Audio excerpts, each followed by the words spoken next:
to another Shaun Wulf Podcast. Today we've got Clarissa and Glen. How's it, guys? How are you? Good in yourself, man. Good. Thank you for having us here. Thanks, man. Oh, let's not forget about this guy. I'm just chopping up. I'm used to it already. Don't worry. So we are going to be talking to Clarissa and Glen about how they got to the music scene and what their inspirations are and all those things. So, Clarissa, what inspires you? What got you into music? So I've been in a musical family. Yes. I grew up with my bro playing bass since he was 10. Okay. And I started playing some drums on the farm from like broken chicken feeders. And we had a family gospel band because our late father was a pastor. Oh, you did? And we sang in church and all that, and it really got us started, and we had this passion for music ever since we were this little. Oh, fantastic. And Glen, yourself? Well, I don't think I have such a glamorous story. I was about 12 or 13 and my dad bought me this Walkman. It was actually like a digital camera thing, but you could load like songs and stuff on there. Oh, that's cool. That's cool. And I just pretty much loaded the music that he had on his laptop, which was like a bit of Bruce Springsteen and AC/DC. And I just thought that was so cool. I was like, man, I want to play the guitar now. I need to start learning how to do this. And my passion for music just grew from there. And I just started discovering more bands and going down the music rabbit hole, I suppose. Oh, that's great. Now, the other thing is, how did you guys get together? How did this whole project begin? How did that come about? Well, there's a place called Rocky Ridge, which, I'm sure you guys know that. Very well. We've been there a couple of All times. too well. Yeah, and we pretty much met there. It was actually Halloween. it was a Halloween night, and there was a musical event happening. I think Chewing the Hornet was playing that night. Really? Oh, awesome. And I always enjoy to go, watch live bands and stuff. That's what I do. I prefer that scene much more than clubbing and stuff like that. And we met that night. I think I thought she was really cute, so I asked her for her number. Nice. And the rest is history, hey? And little did I know that she is actually like a music encyclopedia. And I think we share a lot of common interests with music, especially from like the 60s, 70s, 80s. Yeah, like old school music, Oh, okay. And she really knows a lot about all that kind of stuff. So. And when we started going out, we started jamming together. Yeah. I remember Awesome. on our first proper dates, he actually took me back to Rocky Ridge. And after that, we had a jam in the car with his acoustic. Oh, lovely. And Nice. it was delightful, and we jammed together making music and discovering our passion for music together. And then we just kind of started our duo Yeah. Oh, lovely. from just jamming and We had a couple of good jams, before that with Farina as well. her brother. yeah. Oh, okay. So there's a Yeah. brother as well. Yeah, You also obviously a musical family, so I guess he's a really good bassist. Yeah. He's awesome. Okay. His theory knowledge is out of this world. So I learn a lot from him, but I also learn a lot from Glen and from everyone, all the musos surrounding me. Yeah, of And course. Yeah. it's pretty cool. We had a jam at this music venue called Waves in Umzumbi. Okay. So my bro jammed with us, and I think as a 3-piece we sound tight. Yeah. But always did he play the bass? Mm. Your brother? Yeah. So that low end, we've also realized Yeah. that low end really helps Yeah. so much, to just warm up the sound and just it's the vibe so much better. You just do. Definitely, yeah. It makes it a lot more special, especially when the bassist knows what he's doing as well. And now, okay, Yeah, true. saying that, what would you guys say is your favorite song to play live? That's a good question. I really like a lot of the music we do is obviously covers. We do a lot of re-renditions of our own take on things like that. We try to put our own spin on it a bit. That's the best. Yeah. But I definitely think one of my favorites, which is close to the original, the way we do it, is It's called X's and O's, a song by Ellie King. Oh yes, yeah, that's a great song. Yeah, That's one of my favorite fun ones. It's got such a like jumpy vibe, and she plays in our acoustic duo. She plays percussion, so that's really cool. yeah. Like we have these Congo drums, and the band's drums. Oh, that's fantastic. with a bit of with a bit of tambourine and shaker, just to add something extra to just the acoustic and the vocals, and we mark the drums up and stuff like that. So it really makes a huge difference. Oh, it helps it to sound a bit fuller. Yes, definitely. So we've been experimenting, trying to obviously not go towards using backtracks and stuff like that. So, try to make the music completely with instruments and keep it live. Yeah, that's one thing that we keeping it try and more live. keep it live is the way to go. So the drums that you use, is that those PVC? Yes. Those like long ones. Yes. Yeah. They're pretty cool, especially like they sound very similar to the drums that you hear in Hotel California. Oh yeah. Like the very high, those high toms. Yeah. They're only about that big. And how do you play them? Do you hit them with a stick, or actually do you tap them with your finger? Or? I found ever since I was little, playing with my hands, it just comes naturally. Yeah. I can play with the sticks, but we did a gig in Margate at the Pump House. Oh yes. And I played those drums with the sticks. And because the sound echoed all over, we got some noise complaints. Oh wow. And we got a few, but it was okay. They dig the music. It's just the sound with the sticks were too heavy because we also mic'd up the drums. Get it. And it's like an amphitheater. So it probably punched a bit too much. We are. Stingy. Yeah, with the sticks, because they've got proper drum skins on. Yeah. So I mean, with the sticks, they really like shoot through. Wow. And they're high pitched, so I'm Yeah. sure through any mix they'll cut through. Eh? Yeah. But they're so much fun. And I must say, for another gig, we do a cover of it's the song "Smoke on the Water." Oh, nice. We also nice. do it in Braxton Hicks. Yeah.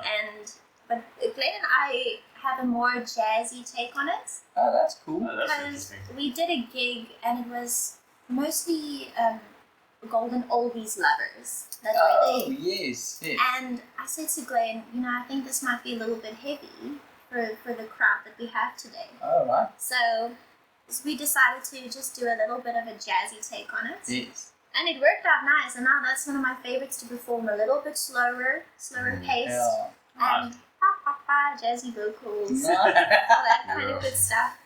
So we like to experiment and No, but you have to. I mean, that's why we do music. We like that diamond in the rough. We like to discover that little diamond in the rough, even if it's within a cover that's already been written. Like, there's still like a little tweak that you can do to it that just makes it so unique. There's always ways of doing songs. Like, I mean, how many covers can you think of that like big bands have done of popular songs? Like Zombie as well. Yeah, exactly. That was done by I think the band called I can't remember what the band's called. Bad Wolves. I think it's Bad Wolves or something. They redid Zombie, and to me, like, or anyone who prefers rock and metal Oh yeah. would prefer that cover to the original Zombie. Yeah, I can And I imagine. mean, it's I mean, you can see it throughout history and everything. Like Marilyn Manson did a whole bunch of covers of older songs as well. Yeah. And to a lot of people, he did them better than the originals. It's the thing is, it's fun if you can record it like that. But what I've realized in the industry, and this is like me kind of segueing over into talking about the South Coast industry with us as local musos. So one thing that I realized is we can't go heavier if you want to do a cover. It's kind of like there's a very small underground following that loves it if you go heavier, and if you can go heavy and big. But the general public really enjoys a broken down version of a song, as long as they want to dance to it, which is very difficult for us as musos to get to that balance, to make sure that yes, the vocals sound great, okay, the drums are tight and everybody can dance to it, the tempo, another thing, and then make sure that it's not too noisy with like a bunch of distortion and stuff. So, I mean, believe it or not, a lot of people look at me and they think, he's just a little country pop boy. But Yeah. I really love my metal. I grew up with metal. But I have to look at my surroundings and what the market down here wants. Yeah. And unfortunately, the demographic dictates what. Well, if you want to make a living off of music, yes, unfortunately, you have to go towards what the public would want. yes, You can have your little pleasures every now and again that will kind of like keep your sanity in place. yeah, But otherwise, look. I mean, we like. I'm sure speak for all of us when I say we do enjoy what we do, yes, regardless of how we do the songs, because it keeps. As you said, you did a jazzy cover of "Smoke on the Water," and like that sort of thing. So I mean, it keeps us interested in everything. But at the end of the day, we'll always gravitate towards what we like as well, yeah, definitely. and that'll come across in the music that we do. No. But yeah, at the end of the day, point being, we have to kind of gravitate toward, we have to see what the public would want if we want to make a living out of music. We are lucky sometimes that you got the rare few that like later in the evening say, listen, no, come on, play me a little bit of Metallica, play a little bit of, we've had an In Flames request. And I was like, I wish. Come on. That would be cool. So yeah, it would be awesome. But I had a broken down version, like to try and just. But it's fun. It's the cool thing is that I want to get to is that being a musician is not just you can't be stuck in genre because there's what you want and what you need at the end of the day, and finding that balance is quite important. And then obviously every time you get on that stage, give the best performance ever, even if there's one person or 20 people there or even 1,000 people in front of you. Every time when you get on that stage, I think people want to, because that's how that resonates. That's what they know what to expect next time. And that's kind of what you have to sell. Yeah. And also, you never know who is in the crowd. Yeah, you never do. I mean, I've known quite a few musicians that, they played to, one of my lecturers actually, when I was in Joburg, there with his band, he played to 5 people, and they played something they always drilled into us was the same as you as well. Regardless of whether you're playing in front of one person or 10,000 people, you put on the exact same show. Yeah, has to be. And little did they put on their show as they always do and everything, and little did they know that the one person sitting in there actually was a scout in a way, and got them into an international concert. Yeah, and some of the really big concerts here, like got them into Ramfest, and they went from playing in front of 5 people to in under a year's time playing in front of 33,000 people. Sure. There's also That's incredible. Yeah. It is difficult. We know it's difficult to always put on that superhero face when you get on a stage. It's not that easy. And this podcast is real. This is the music scene that we are experiencing, and that's what we kind of want to let people know that, hey, we love what we do, but it isn't always that easy. It's not as glamorous as everyone would make it out to be. Exactly. That's true. Exactly. That's true. But what I wanted to segue back into now, because I want to get back to you guys, is that, but there is that first song that hooks you into becoming a muser. And I want to know, which is that song for you guys? Good question. That song that it just, this is going to be my life. For me it was, believe it or not, it was an Avril Lavigne song. I can't remember the song, but I remember we had a band, and we didn't have a girl in the band, but I had to sing, and it was Avril Lavigne. I can't remember which song, but it was like this, and we were in it. But do you guys have a song like that? Even if it's just the artist, like I think I do remember the moment in the song. Yeah, and like I said, it wasn't as glamorous, but the first time I heard, what was it, TNT by AC/DC. Oh, hey. Nice. It was so raw and primal, and I think that must have awoke something in me. And I suppose for our what is the right word? I wanted to say for our era or our age group and stuff like that, we owe a lot to our parents who listened to good music from the 70s and the 80s that definitely influenced us. Yeah. Yeah, no, 100%. And yours? And my dad was an auction guy, Oh yeah. and he had, we grew up on a farm. My brother and I were homeschooled by our parents, so we have the long story. But he always used to buy these tapes, the crates of tapes and CDs and stuff. And I used to rummage through them, and he said, whatever you guys don't want to listen to, or if you're done listening to it, you can just resell it. Okay. So we had the opportunity to listen to many artists in so many different genres. So I was hooked on country, and I was hooked on Roy Orbison. Oh, Very hey, young. Great. I had this, I don't remember the CD, what it was called, but I remember it was him and his dark hair and his glasses. Yeah. And I was around 6 or 7 listening to that. And I remember the dum dum dum dum dum. That song, Only the Lonely. Yeah. I think that was the one that got me. That's it. Okay, I want to sing this.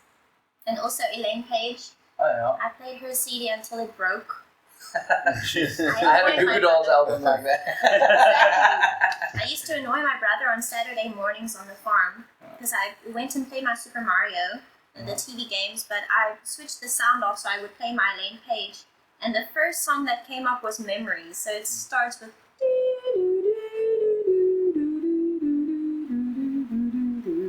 And then he would just yell, Clarissa! Nia! It's te vroeg! It's too early for this. Yeah. And so from there on, I think I just kind of, that was just the passion, that it sparked the passion inside. And I wanted to sing everything after that. Great, man, great. Is there anything that you guys have that we can look forward to in future that you guys are busy working on with regards to an album or a single or something that you are going to record or busy writing, or what's in the future for you guys? What can we look forward to? Well, good thing that you asked, Mark, because I think we've finally tried to settle on a band name. Okay. Instead of being called Glen and Clarissa, Okay. you know, which is kind of weird. So, Official announcement, everyone. Official Yeah. announcement. You're seeing it right here. we went through, it was like trying to, choose a baby's name. It was just like so many ideas and like, nah, I don't like this one's cool. And so we ended up with a list, and then I think we both agreed on one that we really liked. And it's kind of original, I guess. Yeah, so we settled on the name Crimson the Sky, which Crimson is the Sky. yeah, which is pretty Nice. poetic of saying, red sky. Basically. Oh yes, but that's beautiful. Yeah, Oh, Crimson I the like Sky. And I didn't ever want to box us in and say like, okay, we're gonna be a country band or a blues band or whatever. We like to keep ourselves open towards any sort of Oh, that's awesome. direction in which our music may go, and I think the name kind of lends itself or opens itself towards that. So No, 100%. That could go with any genre of music, actually. yeah, and we're working on a couple of songs. We have one that's kind of finished, and we are planning on recording it hopefully sooner And I'd really than like to later. release it on socials. And Yeah. because I want us to get our music out there. Yeah. But I would really love to take a listen to our song once it's done, because we have so many ideas. But when we get together, we wrote this song called Bubbles. Yeah. We wrote it in the beginning of the start of our relationship. I think we were together for a few months. Yeah. And so we sat down and we just Googled a bunch of stuff, because we said, oh, bubbles, this is such an interesting concept. Yeah. And so he came up with this riff, and it was so cool, it was so catchy. And so we Googled a bunch of stuff about bubbles, some information to add to our song, and we came up with some cool lyrics.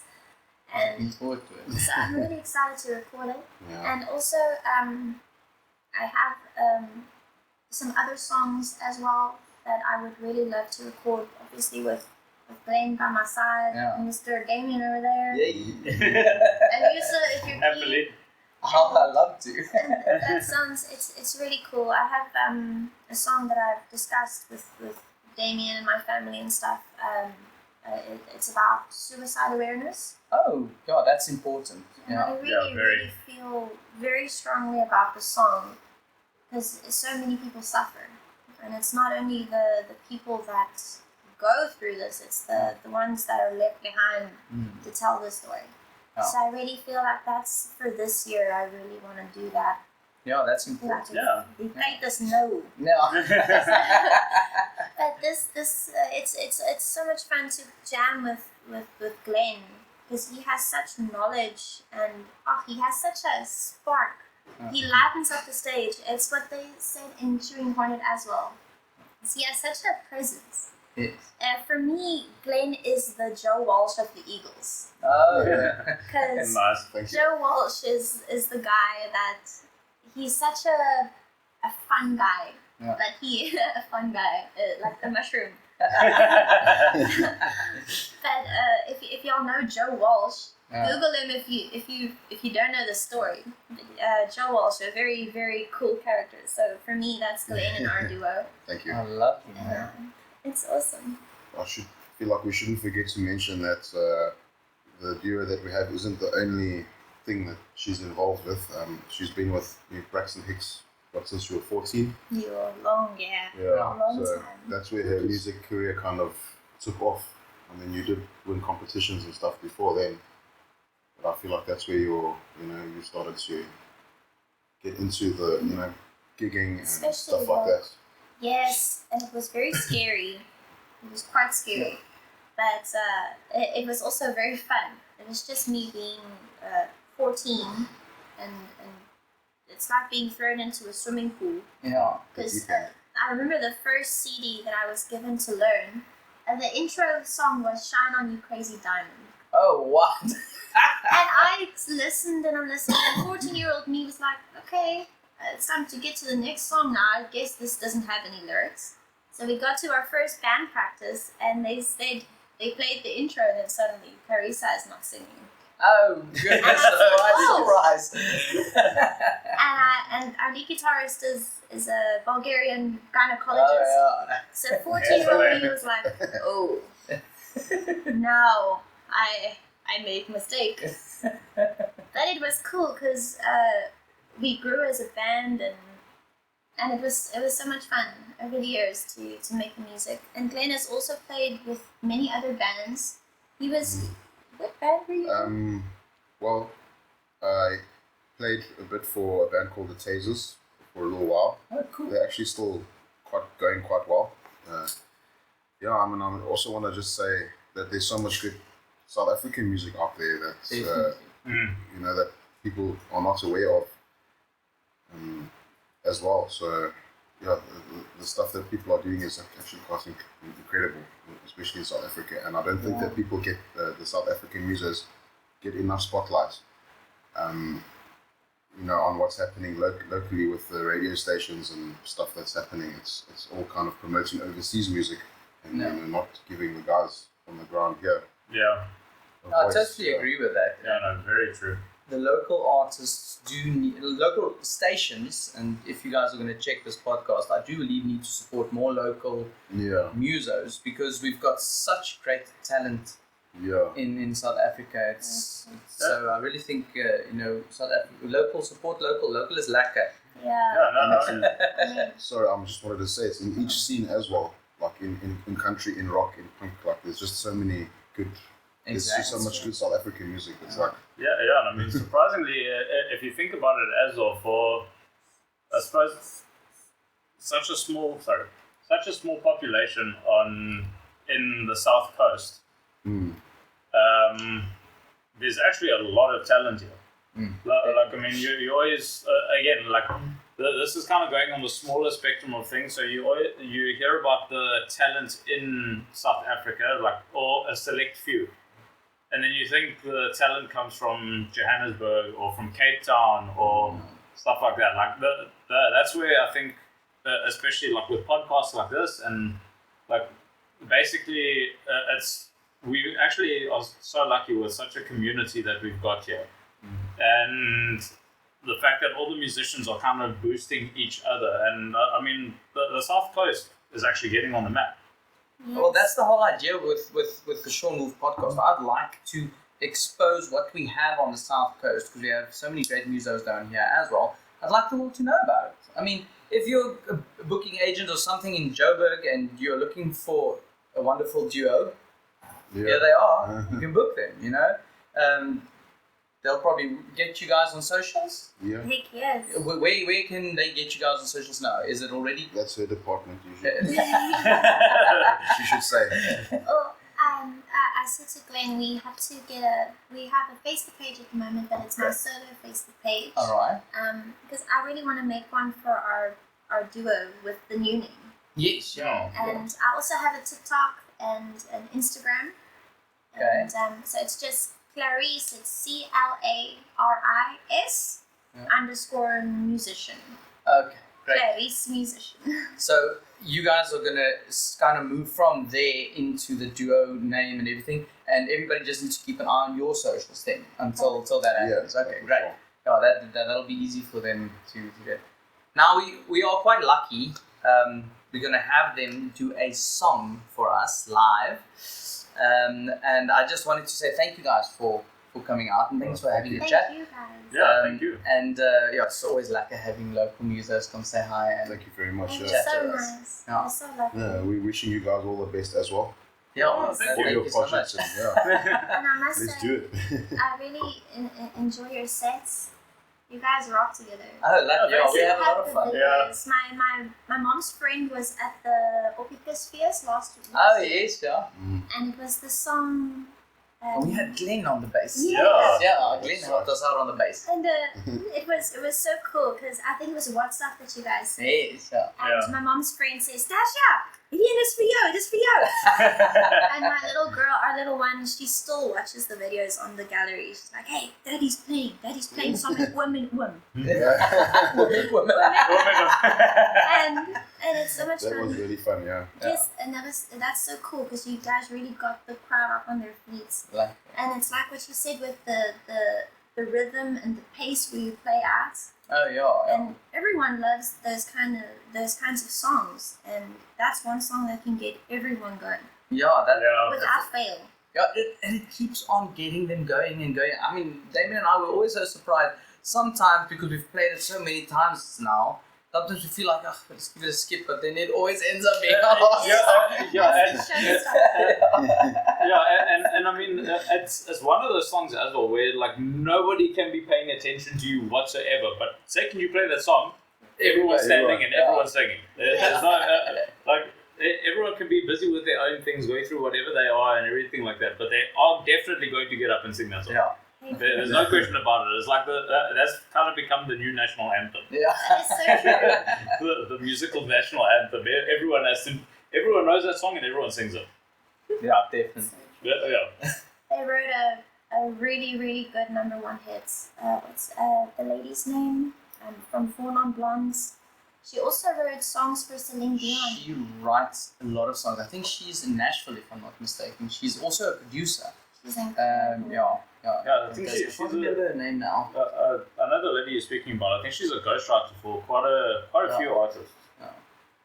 Like, I saw this video where she wrote for Celine Dion, Mhm. and Celine was crying in the recording studio because of the song that she wrote. It was so emotional. It's called My Love.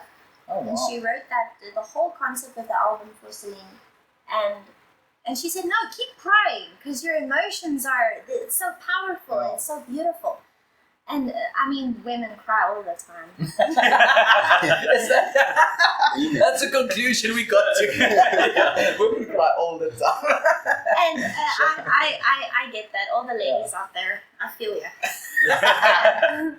But it's beautiful now. Music is awesome and it gets everyone together. So we hope everyone just enjoys the music with us.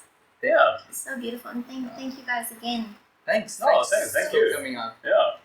Laka. Okay, so we are quickly going to set up. So if you guys are on social, go check out Clarisse. Is it at Clarisse? Your handle? I think Facebook is at Clarissa Pinar Musician. Okay. Clarice, but you can, the rest is just Clarice_musician. So what I'm going to do is to help everyone is I'm going to, in the description, I'm going to throw your handles and stuff so people can get hold of you, all your social handles, and then as soon as it switches over, they can check out your page for the switch over. And then Crimson the Sky is going to do another podcast with us. Yay! Come check on you guys like after a while, eh? Come pop in. Yeah. After we convince East Coast Radio to start playing some local music. Amen. Let's do it. That's the mission, yeah. East Coast Radio, we're coming for you. But thanks everyone, thanks for tuning in, and we're going to switch over to Clarissa. Is that the one? Because it's Clarissa. They're going to do something live for us. Thanks. Cheers.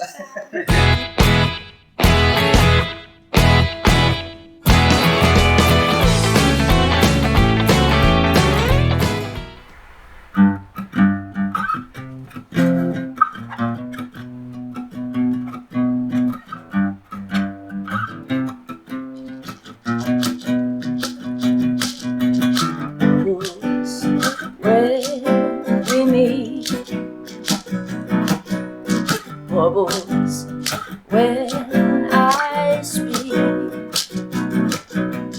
bubbles everywhere I see,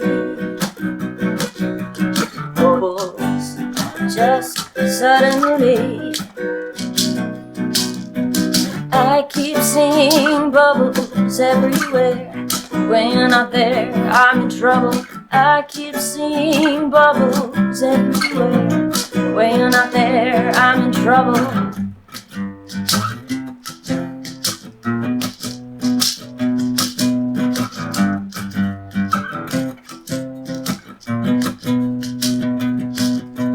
Bubbles in my colorful spirit.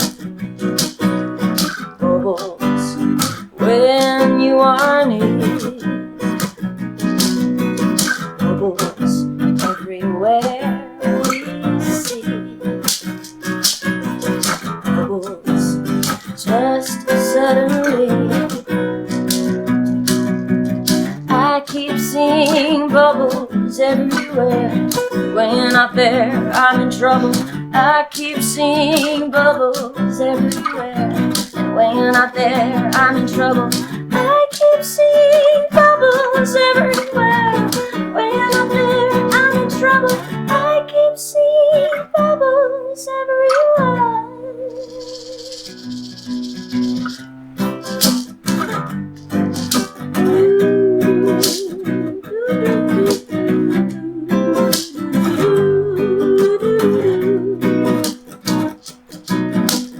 I used my special green soap today. Now I'm seeing double. I'm floating up in the air. So don't you burst my bubble. I used my special green soap today. Now I'm seeing double. I'm floating up in the air. So don't you burst my bubble. I keep seeing bubbles everywhere. When you're not there, I'm in trouble. I keep seeing bubbles everywhere. When you're not there, I'm in trouble. I keep seeing bubbles everywhere.